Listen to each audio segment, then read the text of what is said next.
500. Kita cute, 1,500. Round of 39. Pila? Round of 39. 39 daw. Sakto. Round of Correct. Alam mo ba na parang calculator ang utak ng batang ito? Viral ngayon sa social media si Lee Axel Avila, isang siyam na taong gulang mula sa Cebu dahil sa pambihira niyang galing sa math. Kahit mahihirap na tanong gaya ng square root, nasasagot niya sa ilang segundo lang gamit lang ang kanyang isipan. Walang papel, walang calculator, kaya naman napabilib ang mga turistang bumisita sa lugar nila. Panoorin natin ang nakakabilib na talino ng batang ito. Again, next. Oh my God. Square root of 3,400. 3,458. 58 daw yun. Sakto. Da! Again, next.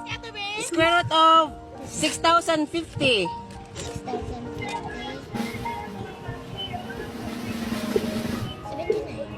79 daw. Da! Hapit! Kapit lang. Hapit? Ah, Oh, 78 daw. perfect. Perfect. Oh, diba? Square root of 10,000.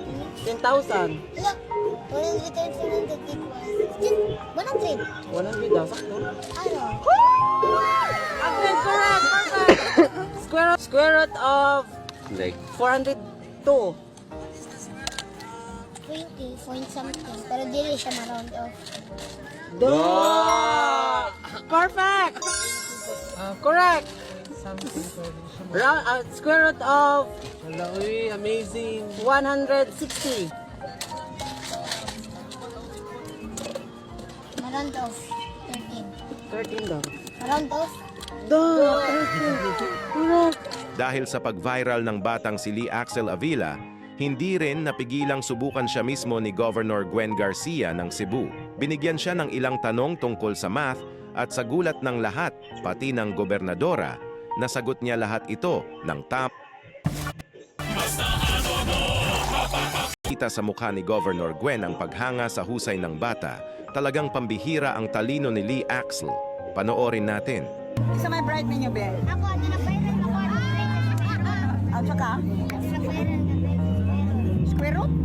Bidaw, what is the square root of 88? 88? 9 point something.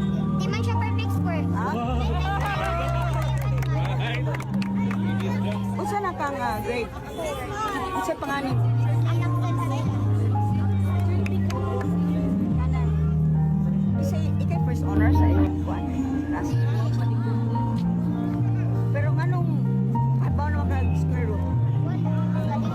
Square root of 81? 49.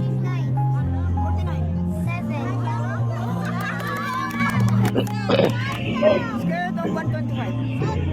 125.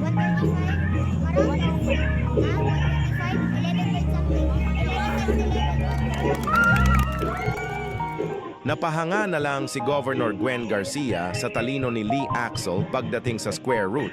Lahat ng tanong nasagot niya ng mabilis at tama. Dahil dito, tinanong pa ng governor kung magaling din ba siya sa multiplication. At syempre, hindi rin siya binigo ng bata.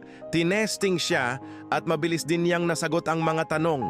Kanang multiplication, may ka? Depende. 9 times 9? 81 times 2? 1 time. So, 162. Plus 3? 165. Minus 5? 160. Divided by 2? 80. Nakakabilib naman talaga ang batang ito. Sa murang edad na siyam na taong gulang,